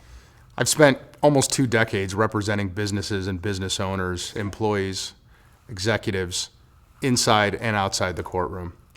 One thing I've found is that everyone hates lawsuits. Everyone, that is, except the lawyers. The lawyers make money whether we win or lose in most cases. Clients, however, don't like lawsuits, nor should they. They're time-consuming, they're painful, everything is in a public record. Over the course of my career, we've developed this system for helping clients avoid lawsuits in the first place. We call it Cover My 6. Cover My 6 is a legal review by litigators and trial lawyers of the 6 areas most likely to get a company sued. Relationships with employees, customers, vendors, partners, it's insurance, and it's IT. Those 6 areas we selected because they are the ones that if you get those wrong, you're in a lot of trouble. If you get those right, you can save yourself a lot of headaches. We go in as litigation counsel and we audit our clients in those 6 areas. And when we do, we make them safer, we help them avoid lawsuits, and afterwards, we help them stay on track. We work with our clients to convince their insurance companies to give them rate reductions because we make them a better risk for their insurance companies. There is some standard pricing on our website that gives our clients some idea of what this costs. But whatever it costs, I can guarantee you it's going to be a fraction of the cost of the lawsuits and the investigations that Cover My 6 helps them avoid. Cover My 6 is totally different from anything else that's out there in terms of risk management. It is a completely different way to do business with lawyers. It allows you to focus on your business, and that makes it the best investment you can make. Go to covermy6.com to learn more about what we do. Call 440-571-7777 or email us at ag@covermy6.com. Aaron, thank you for coming back. Not a problem. Thank you for thanks. going to the restroom and feeling better. I this will be a lot less painful for me now. Yeah. I'm horrible on road trips. People hate me who have to drive with me anywhere. Oh, I'm not kidding you. Like my wife had me see a doctor last year and people make fun of me, and it's usually on Mondays. Like I pee like 25 times a day. So my wife thought I had a problem. I went to the doctor and she's like, "You don't have a problem." She's like, "Do you drink a lot of coffee?" I'm like, "Yeah." She's like, "That's your problem." Yeah, that and green tea. Those 2 things, man, it's every 20 minutes for me. Yep, sweet release. Yeah. So you're scaling your business, okay? And what's essential? We're all, most of the people listening right now to this episode are thinking about scaling a lot of the time. I feel like that's one of the hallmarks. That's one of the definitions of being an entrepreneur, right? You're not standing still. You're growing. You're growing, and you want to use your time and your labor effectively. What would you consider to be essential to a proper scaling of a business? Yeah, that's a great question, and I think there's a lot of the inherent words that I won't use right now, like work ethic and being disciplined and working through adversity, all that stuff that you just got to do, right? But I think some of the things that on my journey that I've learned that have helped me realize how to scale a business faster One I think is the word simplicity. And I talked about this in some of the conversation we've already had today, but it's really about how do you take the things you're doing and turn it into the science of it, which really is about creating a process that is very simple and replicable and that you can teach to almost anybody, right? So for example, we hire a lot of people right out of college. We have to have simple processes that they can understand and get up to speed on so that they can create success as fast as possible. In our industry, the average lifespan of a person in our industry is 3 years. So it's not a long window. People don't necessarily, not everybody makes a career when they get into the industry of staffing. So if you believe that to be true and you learn through the data, then how do you create simple processes that keep people up to speed so they can create as much effective production during their time with you so that you can continue to scale your business? So that's something that really, especially in my current state, I'm so hyper-focused on, is how do I take complex things and simplify them so that we can train people on them? And the other is just being focused. I talked about this earlier as well, like especially when you're a budding entrepreneur and you're starting things, there's just so many opportunities. Where do you want to take it? Where do you want to drive? I think just having a really strong focus and really sticking to it and not making any major deviations from it has been really important for me and valuable for me in my success. The other thing has been, transparency. Like, I talked about earlier, just the idea of accountability and making sure that people, our core value of entrepreneurship, which is take responsibility for your outcomes. Well, in order for us to do that, we want to inspire a very transparent environment and really provide visibility into just about anything and everything so that we all can hold each other accountable. You actually talked about this before about yourself, like, hyper ADD, like I'm it's hard for me to kind of work through a process. I have to have somebody else kind of help me with that sometimes. I think you were talking about that earlier. And that to me is about, like, how do we create a transparent environment that almost kind of imposes that responsibility and that accountability onto what you're doing to help you achieve the success that you're trying to achieve. Engagement has been a big one for me. I have never wanted this business to be just about me. I wanted it to be a way we're all living a life, a purpose of how we want to live our life and realizing potential and helping the world do that. And how do we create engagement around that? And I think, when people feel they're connected to something and they're involved in something and that their voice matters, and I think that really is centered around engagement and how do we inspire that? So we do a lot of things, a lot of different activities. We have calendars of events. As a side note, I don't know how many marriages have happened out of my company of people working together, but it's been more than I would have ever imagined. So that says something about culture and engagement, I guess. Yeah. Another big thing is education, and really I use the word active learning, but I think education is such a critical component to this. You will stop growing the day you stop learning, and ego can play into that, but you have to have this passion to continue to learn and grow, and so I think because of that mindset that we've applied throughout the company, that's been a huge help for us, not only scaling individually, but as teams and overall as a company to get to a different place. It's been really cool. And then communication, that's the hardest one. And I think the bigger you get, the worse everybody says, because communication, as I said to you earlier, is really centered around painting pictures to create alignment. But the fact is that people do have their own individual realities. And no matter how I say something, no matter how well I try to paint a picture, not everybody's going to connect to it. But I put such a focus to this that I want to be able to create different ways to communicate the same message through different channels, both internally and externally, so that people at least have a sense of who we are and what we're about, and it helps drive that engagement and connection. Yeah. I think all of those things have been lessons that I've learned and words that I kind of hold on to as I continue to scale our business, because our goal is to get to $1 billion by 2027. And these are things that are helping me get there. Yeah. That is as big, hairy, and audacious a goal as I think that I've ever heard. That's awesome. That's awesome. I mean, it's amazing that you're a $100 million company today. It's I mean, what a rocket ship of a company that you have, that you're like, nope, we're not anywhere near done.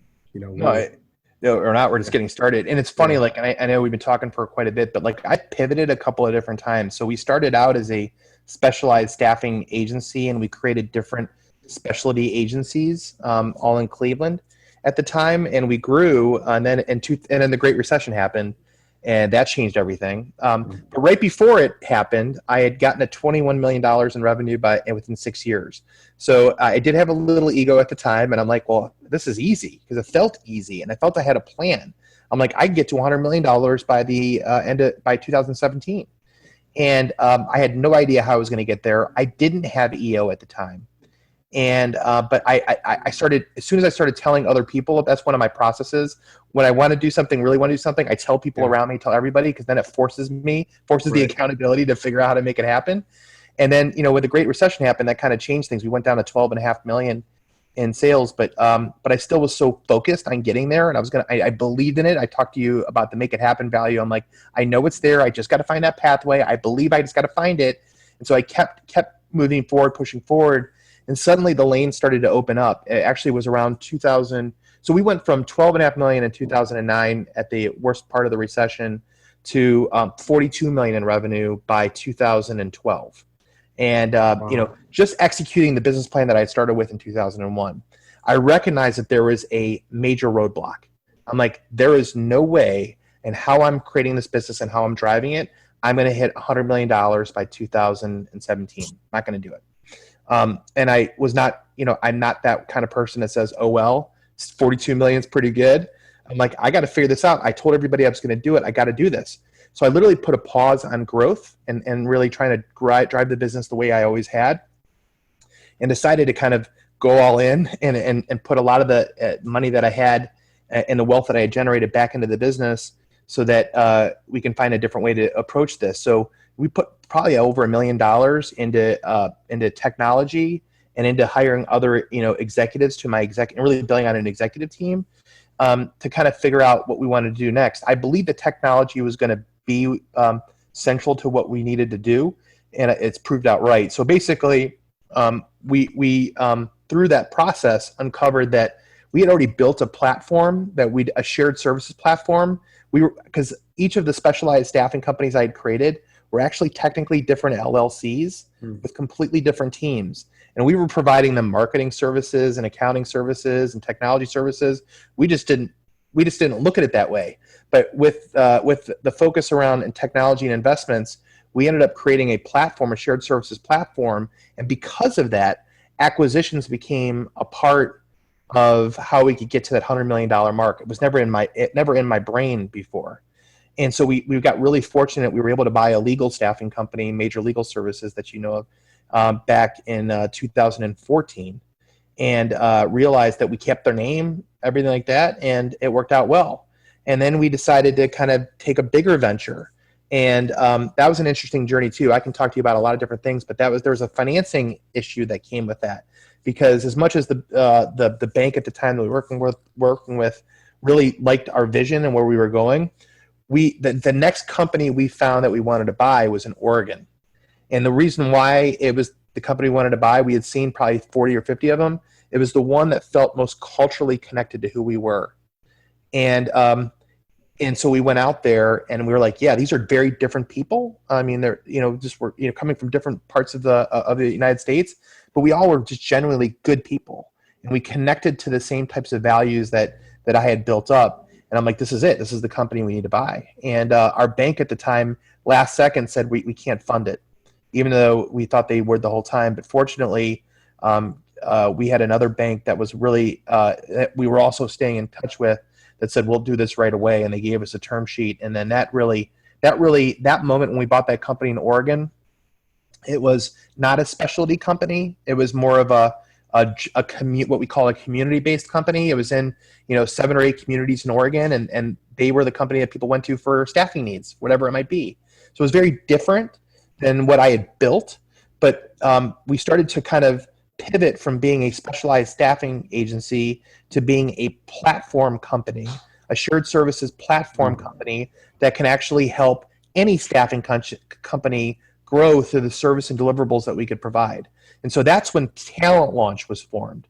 We were Alliance up until then. And Alliance now is still the operating companies that serve Northeast Ohio and Cleveland. But TalentLaunch was formed because we started to buy companies that in our world at this point, it was companies that were really successful in their communities, and the founder didn't have a succession plan. So we felt we could be that succession plan for them. We could maintain their brand identity and just kind of take out the engine and supercharge it into a Lamborghini engine and kind of help sustain that company for the next 20 or 30 years, hopefully. So a few seconds ago, you said, I recognized that I had a roadblock that was preventing me from going from 48 million to 100 million, right? So was that roadblock the lack of the technology platform? Is that what you identified as the roadblock? Did I get that right? That was a big part of the roadblock. We could not, because had specialized staffing. The only way we could get to where we wanted to go is I had to get into other markets, and the investment that it would take to do that was, we couldn't afford it to be able to do that. And so I knew that I had to do something from a technology perspective to figure out a different way to still convey the value that we had created in Cleveland to other markets. Yeah. And acquisitions became that play for us. I see. Okay. And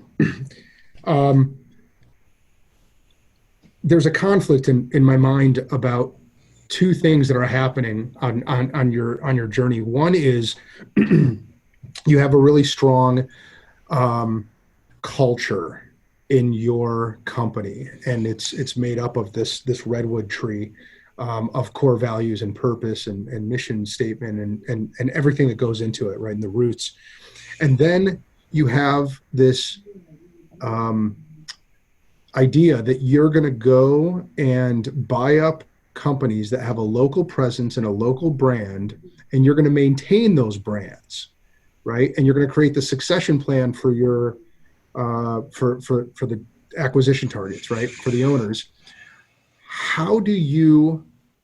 The conflict in my mind is they've got their own culture, right? And you've got a very strong culture, and you're maintaining their brand. How do you, number one, ensure that the company that you're buying is going to jive with your existing culture, number one? And number two, how do you keep their brand and their culture separate enough so that it is consistent with your strategy of allowing them to maintain their brand? So that's a great question. I mean, for one, we again, I have spent and invested so much of my life in business around the idea of culture and what that means and how to express it in reality into how we live, right? And how we live in the business. And also, I also want to make sure that the one thing I've done a little bit different is I never looked at our culture being a business thing. It was really about being a life thing. Like this is how you actually can live a life. So it wasn't something that I believed that was tied to my business as much as it was I believed in that there are people like this. And so that helped me feel more comfortable in going to find other companies, because it wasn't necessarily about their business culture.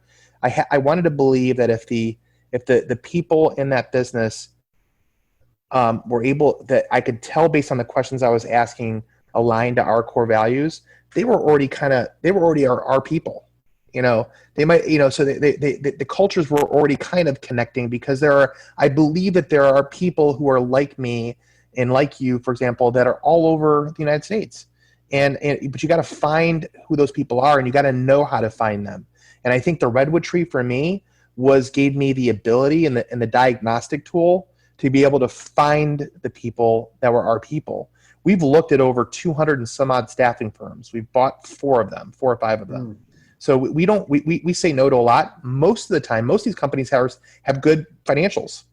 It's almost all the time they're not our people. Right. So I say no. That is a fantastic distinction. They've got to be our people to begin with, and it's our job to find them. They're out there. Yeah. And almost every time, all of the acquisitions that we've made, when we start, because I spend a lot of time educating before we've made the purchase on the culture, make sure, and I haven't met anybody that isn't inspired by it.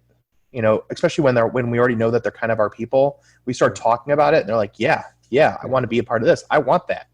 We didn't have a company that had this defined like this. It makes perfect sense to me. Wow, it's awesome. Yeah. Earlier, we talked about how we're both a lot of ADD and a little bit of OCD, right? And in my case, I don't know if this is true for you. It's just a question of where on the needle I am, right? But it's always somewhere, and those two are working together. I'm very sensitive to the extent to which I'm micromanaging people, because I know I have a tendency to do that, because I know what I want and I know how to communicate what I want, and I get upset when it plays out in a way that isn't in my vision. So for my own benefit, although I'm guessing this is true for a lot of entrepreneurs out there too, I would love to know how you deal with that. Do you perceive yourself occasionally as micromanaging? Do other people perceive you that way? How does your OCD play out that way? So it's a great question. I would love for other people to answer that for you, because I'm curious to know. I know what I believe. I don't believe that that I'm a micromanager. I think I'm probably in some ways, it depends on the moment.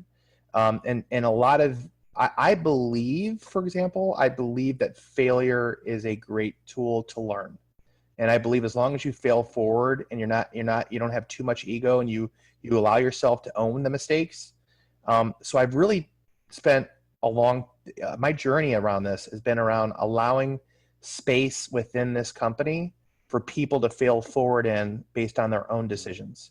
And I've learned that way too. Sometimes I probably have become a little bit more restrictive as we've gotten bigger, because I've allowed different people to express ideas or express even visionary opportunities in the business. And if they didn't work, and if it didn't work a couple of different times, I realized, we got to just work off of the vision that I have. So I've learned that the hard way.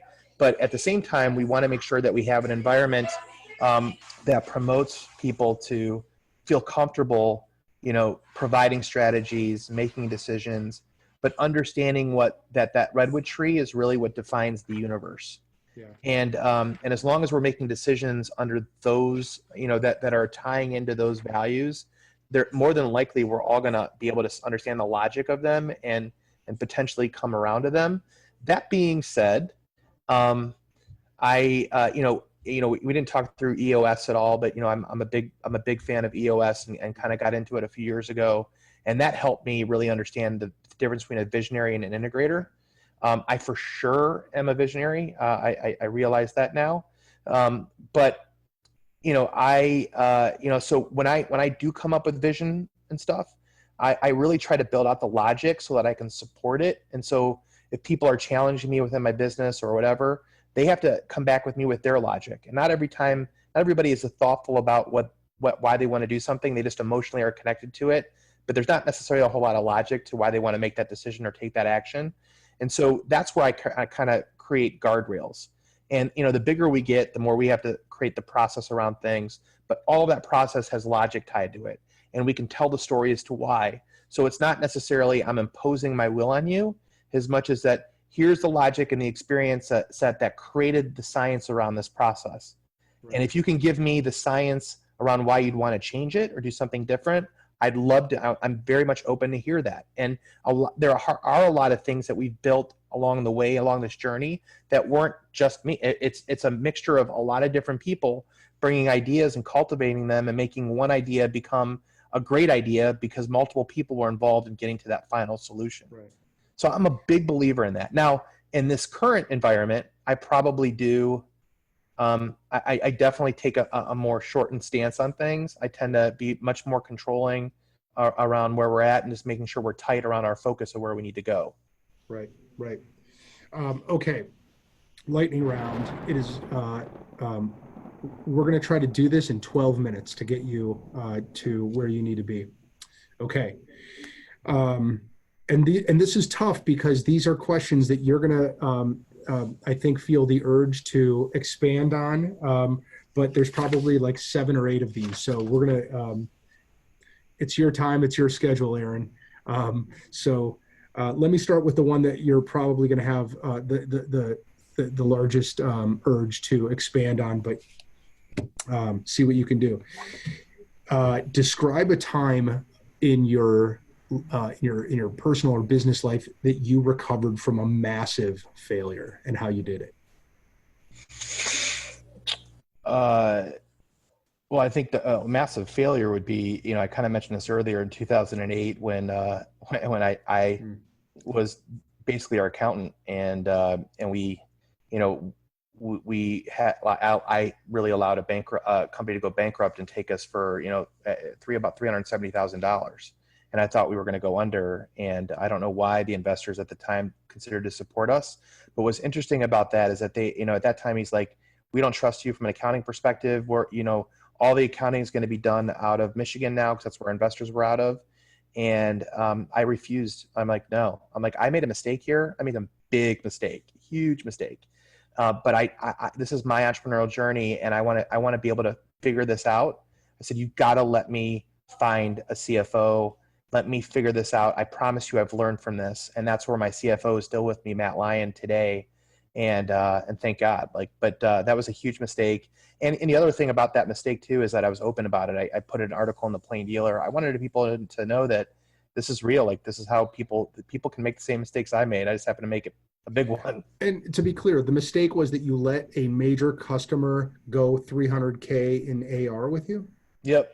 Okay. Never asking for them to pay it until they went bankrupt. It's so funny because my most severe mistakes here at the firm have been when I've tried to be a CFO or when I try to do accounting.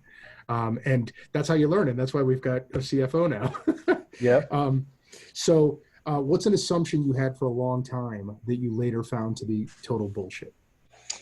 Well, in business, just keeping this business focused, I think it was really about the role that I'm in, the president and CEO role. I thought initially, like, you had to be this, ego guy, big, big personality, like, want to take people out all the time to dinners and really be the social, being, and just really a powerful person. And I always didn't know I didn't think that was me. Like, I was just more of that genuine person that just wants to get stuff done. And are people really going to want to follow somebody like that who's, I'm probably naturally more introverted. And I think that's probably the better way to explain that. I thought you had to be very extroverted to be a president and CEO. But what I'm finding more than often is that a lot of really successful CEOs are actually introverted in some ways. Yeah. And by the way, I have to say, I'm glad that you brought up EOS, because the day that my partner, Chris Zierke, the day that we identified him as the integrator and me as the visionary, was the day that everything seemed so much clearer here, right? I mean, that was like an elephant getting off of my chest, right? Did you feel that way when you identified somebody else as the integrator and you as the visionary? Oh, yeah. And I inherently had before EOS, like, it was funny what EOS showed me is that starting in like 2006 or 7, starting in 2004 with my CFO, I kind of was already always finding that second person to kind of do different things. And so I always kind of had integrators along a pathway. But one of the things that the other ancillary thing around that was that I also learned that when you're growing a business, not everybody has the capacity to grow with you on that journey. So, in that sense, I've had a few different people that have been very helpful in that season of my journey, but eventually didn't have the capacity to kind of take it to the next step. Right. Like right now, I'm like loving the president of my company. We work so well together.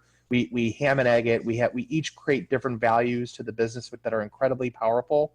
And so it makes me feel much safer saying that we're going to come $1 billion when I have somebody like that partnering with me. Yeah. Yeah. And I should mention too, while we're talking about EOS, you told me when we talked a few months ago that you, well, first of all, it is something that you guys do for other people outside of your company, right?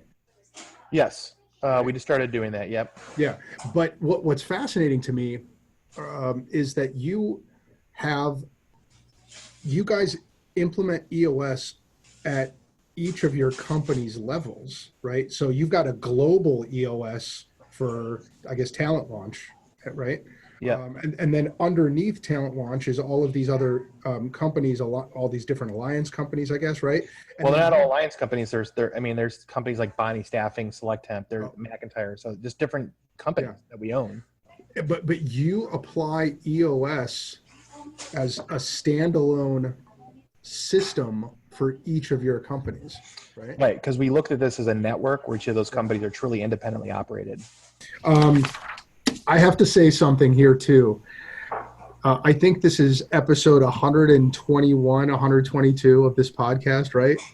And you are the first guest that I've ever had that has told me which of my lightning round questions they would prefer to answer, which I think is so, like, it's just such a gangster move, man. It's such a baller move. Right? Like, I'm like, when I read it, I was like, wait a second, that's never. I don't know what to do here, right? So here's what I'm gonna propose to you. I will ask just the lightning round questions that you preferred, but my counter offer is you have to let me ask one. So there were 1, 2, 3, 4, 5 questions that did not make your cut. You have to let me ask one of them. Sure. All right. That is such a gangster move, though, man. I love it. Nobody better get any ideas. Anybody else? This is the only time I'm going to let that slide. Okay. If you were a professional boxer, what song would be playing as you enter the ring? Thunderstruck. AC/DC? Yep. Oh, of course. So when I was wrestling, that's what I came out to. So is that right? Yep. So like if you hear it, if you're like walking down the street, do you like get into a wrestling stance? Oh, I get pretty pumped. You don't want to be near me. What is a habit or routine that you do on a regular basis that has given you the most mileage? Oh, I think, exercise.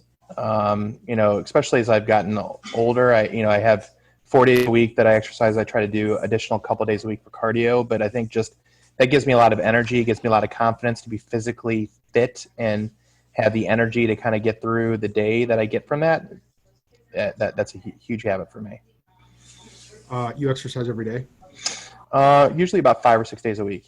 Okay. What's your routine? With lifting or? Well, so what are you doing? Are you running? Are you going in your gym at your house? I mean, obviously you're not going to the gym, right? Yeah, I've been fortunate. I have a full gym. So like, since I am a fitness fiend, like I have a full gym, and then I also have a wrestling mat right next to it. So, we have a trainer that my wife and I work out. So that's what I'm actually going to do right after this. So I have a trainer coming and we'll do an hour workout with weights and stuff. So, but it's like a cardio / weight training session. So I do that 4 days a week, and then I'll do like the Peloton during the winter time that we have, or I love cycling. So during the summers, I'll probably cycle 3 or 4 times a week on top of the 4 days a week that I work out with a trainer. Yeah. Got it. Okay. What's the metric that you're going to use to determine whether you've lived a good life? I think honestly, it's some of it's really understanding how much of an impact I've been able to make on other people. It has nothing to do with me personally. It's just how much did I help make the world a better place.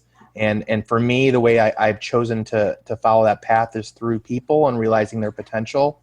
And, for me, it starts with just one person. If I in some ways, I think I've already lived the life that I want to live, because I know that I've helped at least one person become better as a result of being connected to me in some way, shape, or form, or something. And so that to me gives me everything. That shows me that I've lived my life the right way.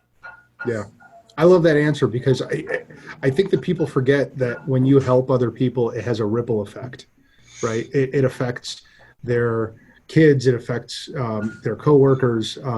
They carry your help with them, and it expands. And it's anyway. Yeah. I like that answer. Okay, here's the question that did not make the Aaron Grossman cut, but that I'm going to ask you anyway. Okay. All right. What's an embarrassing thing about yourself that only a few people know? And for extra credit, right, for bonus points, that no one else knows? Oh, my wife knows everything. Something that's embarrassing? An embarrassing thing about yourself that only a few people know. We can get rid of the extra credit points to take that off. But I could say an embarrassing thing is I sweat like a ton. I sweat nonstop. It's disgusting. My wife can't stand it. Probably change my shirt 3 or 4 times a day because I'm like constantly thinking about it. It's annoying. I hate it.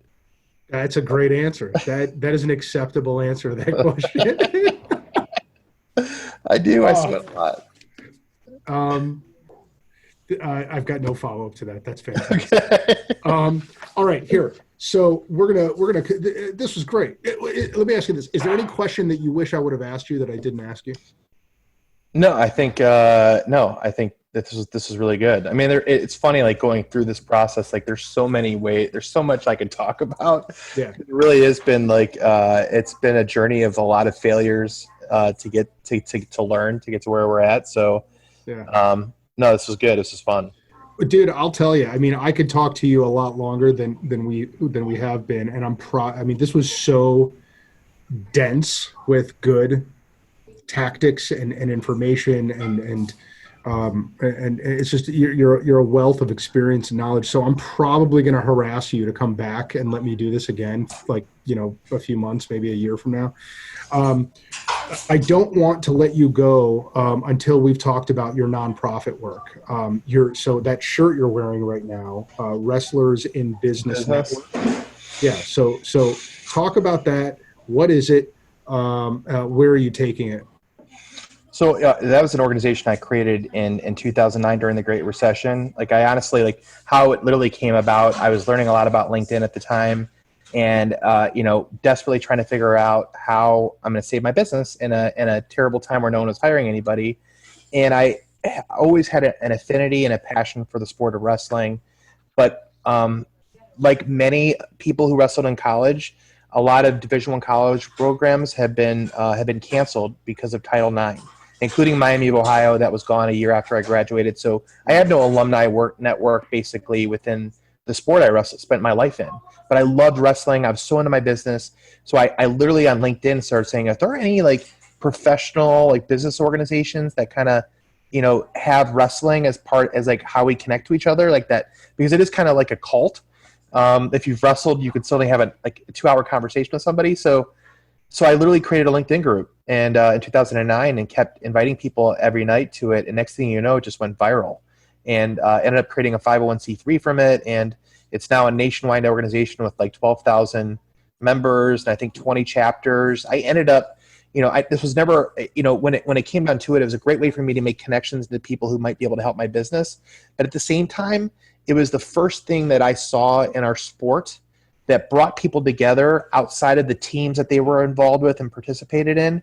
It got back together in a much grander and bigger way. And I always felt that if we came together as a community around the sport, that we can actually help save the sport that had, where the programs were getting cut left and right at the college level. And the most interesting validation of this happened a couple of years ago in Cleveland, where Cleveland State decided to cancel their wrestling program after 52 years.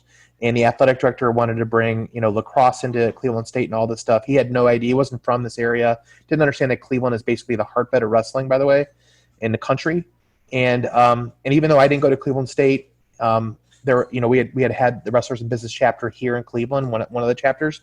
And a lot of people who weren't affiliated with Cleveland State but were wrestlers got around this really quickly. And it was the first time in our sports history, within 3 weeks, without having to put any money into it or whatnot, we put enough pressure into that university where they brought the program back up. They rescinded that they were taking it out publicly, and no one had to put any money into it to make sure that it was still alive.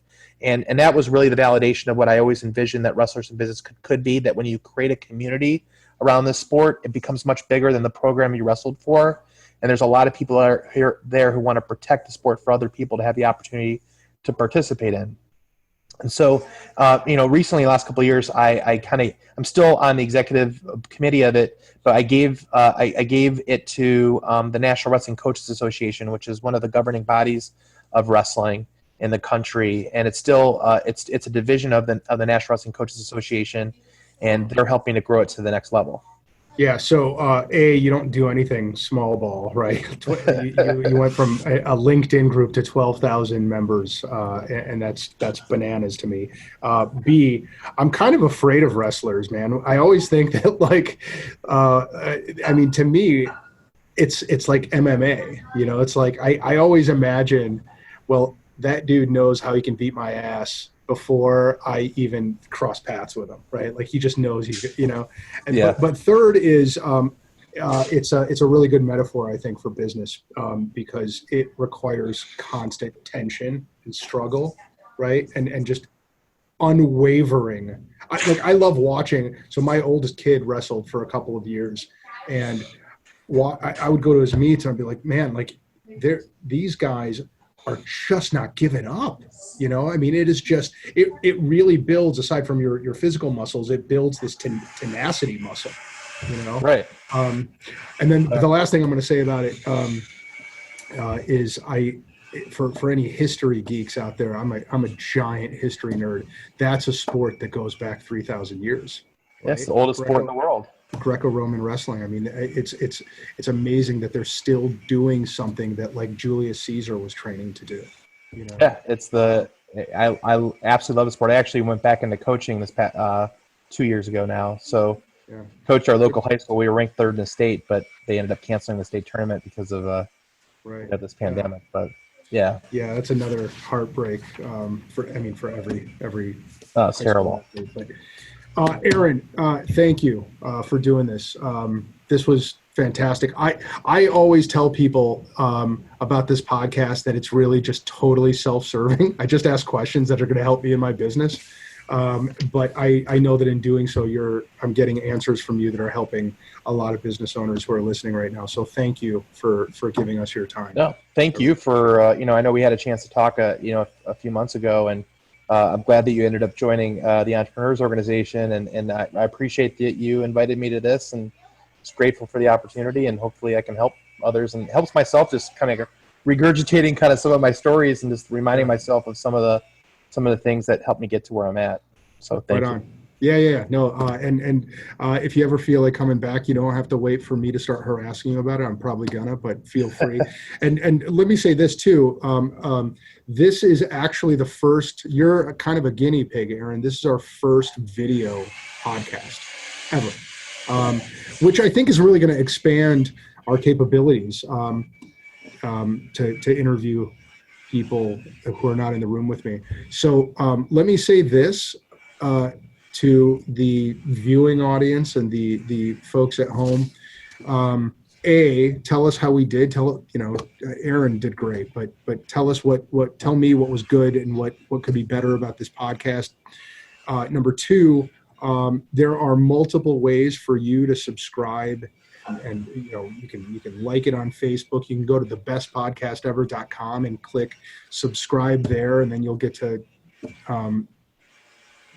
know and find out when the episodes are coming out before anybody else does, and you can interact with us, which would be fantastic. And then leave a review. If you liked it, leave a review, and if you didn't like it, just kind of tell me. Don't leave a bad review, or do. I don't care. But but interact with us, and if you liked it, then subscribe and share and tell other people. Aaron, thank you very much. And folks, thank you for listening. We will catch you next time.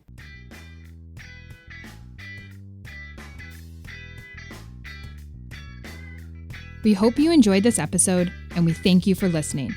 And remember to check out the Gertzberg Law Firm. Whether you are starting, running, growing, or transitioning a business, or if you need to create or update your wills, trust, or estate plan, our team will give you an incredible level of personalized attention and a passionate commitment to meet your objectives.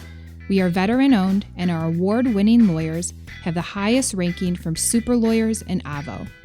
We have also recently received the coveted Weatherhead 100 Upstarts Award for a second year in a row, and we are among the first Ohio business law firms to offer our clients a non-billable alternative on every single matter we handle for them, and opt out of the billable hour. What we are most proud of, though, are the many things our clients rely on us for. We successfully defend them in court, but we also help them avoid the courtroom with our Cover My Six service. We protect their assets through good estate and succession planning, and we assist our clients in many non-legal business services like recruiting and business development. We want our clients to feel confident in their choices and to help them resolve any issues or potential problems quickly and efficiently so they can get back to what they love, running their businesses. More than just litigators, we are trusted advisors, problem solvers, and growers of businesses. Let us help you and your company. Call us or find us online to learn more. Thanks again for listening. We'll see you next time.